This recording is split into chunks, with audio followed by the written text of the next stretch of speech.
رسول اللہ صلی اللہ علیہ وسلم نے فرمایا، جس آدمی نے ایک دن اللہ تعالیٰ کے راستے میں روزہ رکھا، اللہ تعالیٰ دوزخ کی آگ کو اس کے منہ سے 70 سال کی مسافت تک دور کر دے گا۔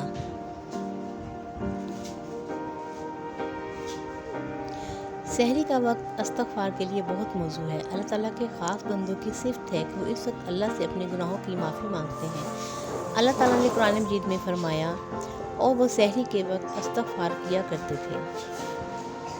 روزے دار کے لیے انعام۔ رسول اللہ صلی اللہ علیہ وسلم نے فرمایا، جنت کا ایک دروازہ ہے جسے ریان کہتے ہیں، قیامت کے دن اس دروازے سے صرف روزے دار ہی جنت میں داخل ہوں گے، اس کے سوا اور کوئی اس دروازے میں داخل نہیں ہوگا۔ کسی نے پوچھا، اس دنیا میں آپ کا اپنا کون ہے؟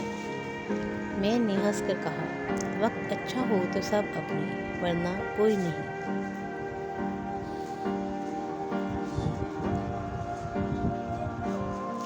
یہ بھوک پیاس، یہ سختی تو ایک سعادت ہے، جو وقت روزے میں گزرے وہی عبادت ہے۔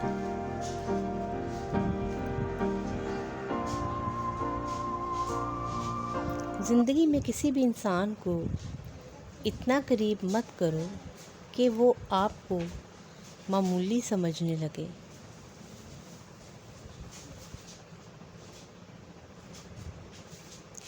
امید کبھی نہ چھوڑنا، کل کا دن آج سے بہتر ہوگا انشاءاللہ۔